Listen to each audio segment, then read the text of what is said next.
ऊपर गई है, उस पोस्ट तक आपकी लड़कियां, आपकी लेडीज पहुंच नहीं पाती है, आप ही पहले हो। तो मुझे, आपको क्या लगता है, मुझे खुशी होनी चाहिए या मुझे उस वक्त ऐसा गम महसूस होता है कि हमारे कम्युनिटी में से अब तक कोई क्यों नहीं पहुंच पाया वहां तक। मैं जैसे वहां तक पहुंची तो मुझे तो नहीं लगता कि बहुत कुछ ऐसा डिफिकल्ट था या कुछ ऐसा मैजिक करना पड़ता है या बहुत हार्ड वर्क की बात है, ऐसा कुछ नहीं है। सिर्फ दो चीजें उसके लिए जरूरी है, एक हार्ड वर्क और दूसरा डेडिकेशन। काम तो हम, कोई भी काम तो हम कंटिन्यू करते रहते हैं, लेकिन उसको स्मार्ट रूप से करें, स्मार्टली करें और उतना 100% डेडिकेशन देके करें तो वो काम फ्रूटफुल हो सकता है।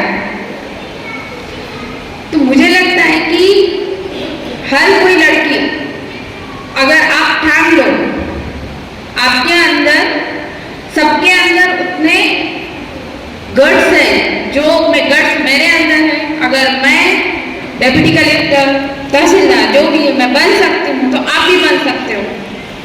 क्योंकि कभी आज मैं यहाँ पर हूँ, कभी मैं आप जहाँ पर बैठे, मैं ऑडियंस के बीच में थी, मैं सुनती थी सबको, और तब भी मुझे ऐसा लगता था कि वो लोग कर सकते हैं तो हम क्यों नहीं कर सकते।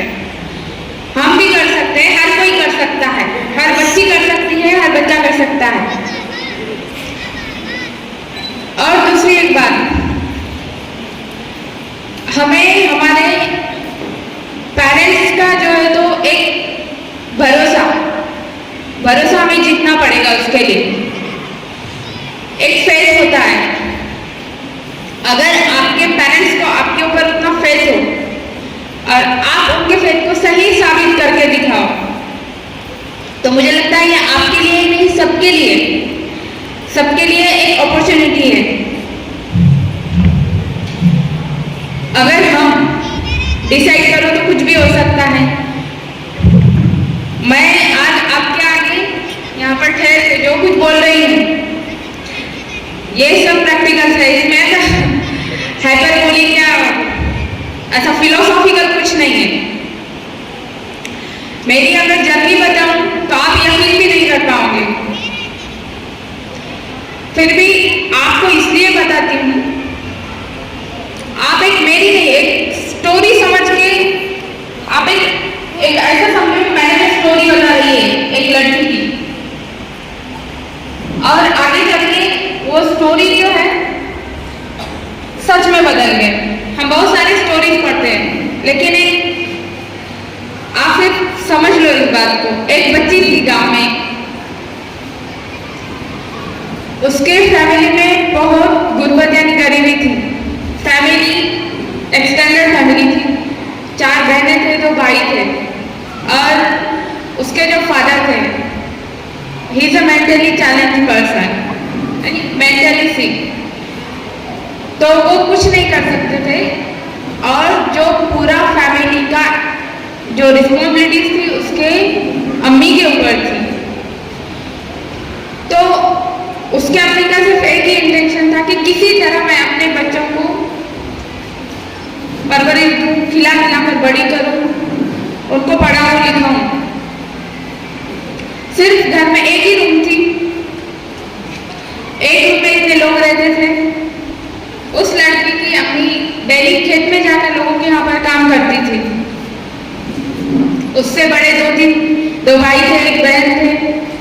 उसके बड़े बहन की शादी हो चुकी थी, उसके घर पे उसे जो है तो डोमेस्टिक वायलेंस को बहुत फेस करना पड़ता था। उसके बड़े बहन को बहुत सारे रीजंस थे, वो उसके आंखों से देखती थी। उसके बड़े भाई चाइल्ड लेबर यानी बच्चे जो काम करते हैं वैसा उसके जो बड़े भाई थे वो काम करते थे, वो देखती थी, बहुत चिढ़ती थी।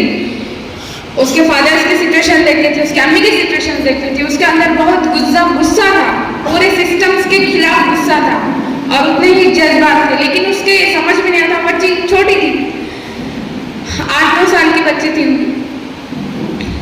वो 3rd स्टैंडर्ड में पढ़ रही थी। तब की बात, एक दिन स्कूल का इंस्पेक्शन होता है। उस दिन जो केंद्र प्रमुख होते हैं स्कूल के, जिला परिषद के, वो आते हैं एक ऑफिसर को लेकर। उस ऑफिसर के साथ कुछ टीचर्स होते हैं, कुछ आगे होते हैं, कुछ पीछे होते हैं, बाकी कुछ कर्मचारी जो बाकी भी पूरा स्टाफ होता है उनके आमने सामने। वो लड़की सोचते हैं कि ये कौन होंगे जिनके आगे पीछे अपने सर। अब हमें बचपन में जो है तो अपने टीचर ही हमें सब कुछ लगता है, जो भी हम वो बोलते हैं, जो गाइड करते हैं, हम सच मान लेते हैं। उस बच्चे को भी ऐसा लगता था कि ये कौन होगा इंसान जिसके आगे पीछे इतना लोग घूम रहे हैं और इनको सुनने के लिए इतने लोग ठहर गए हैं। उनका एक स्पीच भी हुआ था, तब वो बच्ची ने यही सोची कि जो भी है मुझे इनकी तरह ही बनना है, कम्युनिटी में मेरी भी इतनी रिस्पेक्ट होनी चाहिए, और अगर मुझे रिस्पेक्ट मिलेगी तो अल्टीमेटली मेरे फैमिली की भी रिस्पेक्ट मिलेगी, उनको भी रिस्पेक्ट मिलेगी।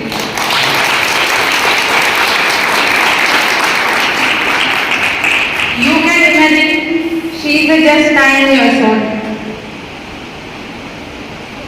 थर्ड स्टैंडर्ड में थी मैं तब, और उस दिन सिर्फ वही डिसीजन लिया था कि कुछ अच्छा करना है। और वो जो ऑफिसर थे वो हमारे बीडीओ साहब थे, हमारे तालुके के।